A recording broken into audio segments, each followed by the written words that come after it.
Despite the media's coverage of the murder capital of New York, Newburgh is seen as its residents as a place of community, creativity, and hidden beauty. The city, often painted in a shameful light by many, provides growing hope and a place to call home. We met up with former and current residents to shed light on the beauty of the city of the fallen American dream.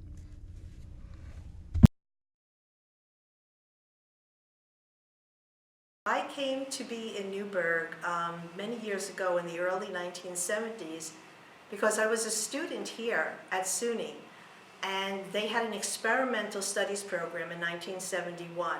And this program that I got into was studying Newburgh and why it was one of the most fastly deteriorating cities in the United States. I wanted the kind of education that you just couldn't get in books and in a classroom. I wanted to be there in the ghetto and see what life was like there for people.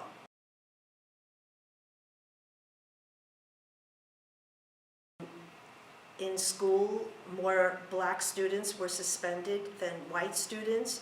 There was a lot of racism where black students were in special ed. They were, even though some of the schools were integrated, most of the schools were segregated because of the neighborhood.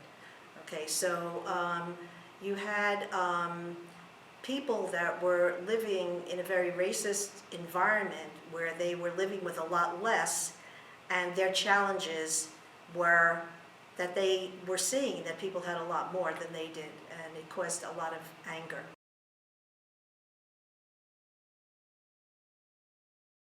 When I moved there, I met people that had been beaten up by the police, young African-American men where the police had gone into their houses and had dragged them out and beat them up. And I had a friend whose brother was actually spent time in prison because he had drugs and works planted on him. You had a vast distrust of the police in the community.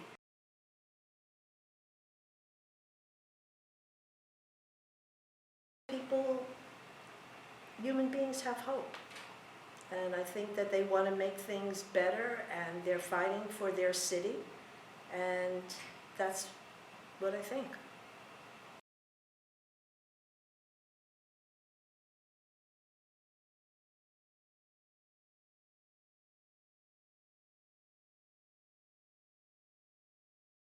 It's actually a very tight-knit community. There's actually a lot of pride, believe it or not, is what I found.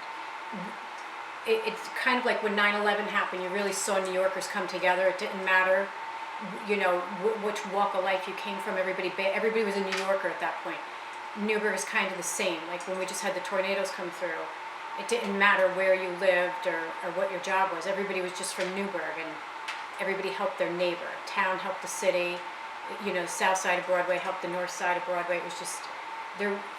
Oddly, there's a lot of pride coming from Newburgh. I think it is a little bit of a dangerous place. I wouldn't go to the city of Newburgh by myself at night. But at the same time, you can depend on, it's so strange, you can depend on Newburgh to come through for you. Like you saw going to NFA, our superintendent, some people like him, some people don't, but he came back to Newburgh. He's from Newburgh, he's a product of Newburgh. He came back because he loved it so much that he wanted to make a difference. And I think that speaks volumes. Mm-hmm.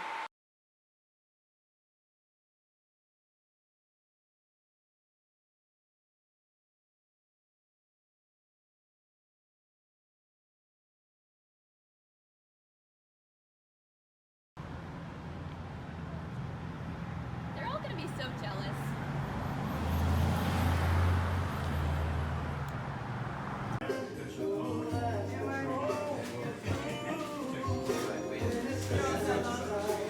For 15 years, all right, and we've seen a lot of changes come and go in Newburgh. We feel we're vested into this city, and we feel that Newburgh is up and coming. It's in my mind, having been born and raised in Brooklyn, it's like living in Bedford-Stuyvesant all over again, before it became what it is today, which is unaffordable.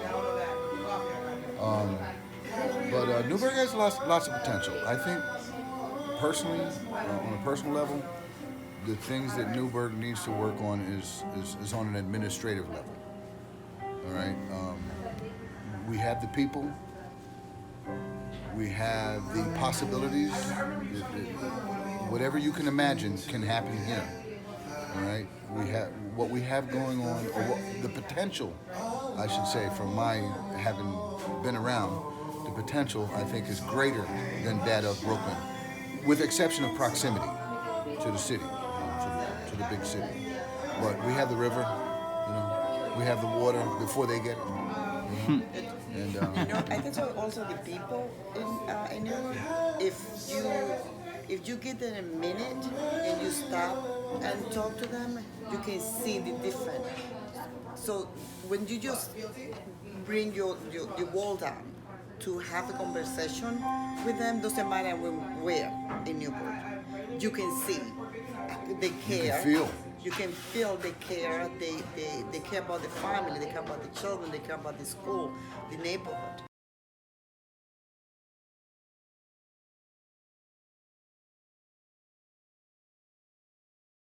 Spending my formidable years in Brownsville, Brooklyn, it was kind of like, it wasn't that bad.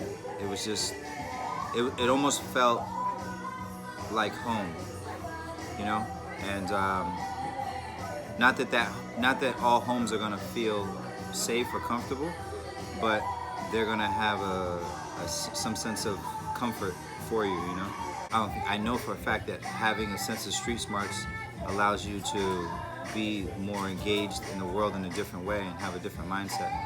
They say that some of the best creativity stems out of poverty.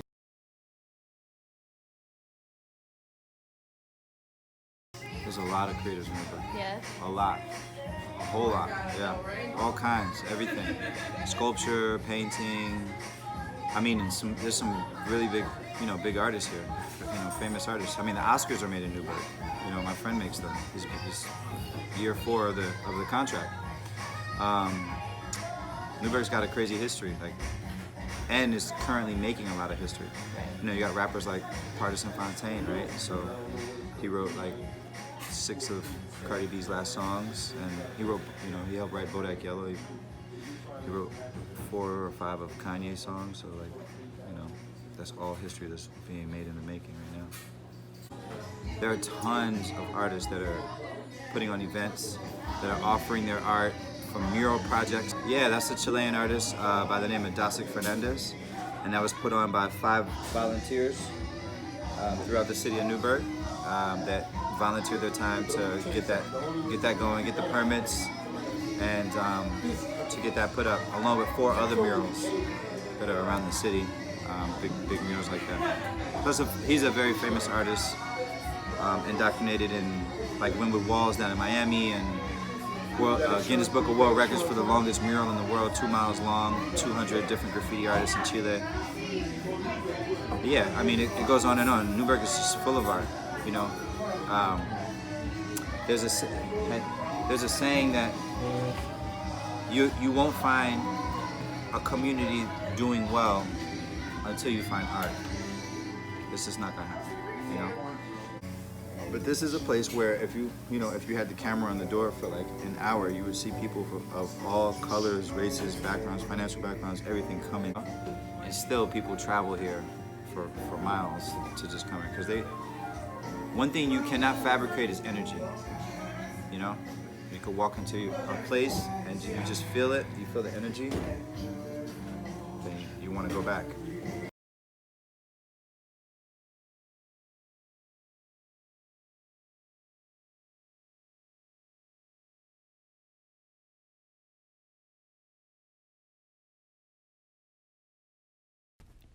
As Decorah says, energy cannot be fabricated, but can be the most captivating part of something otherwise misrepresented.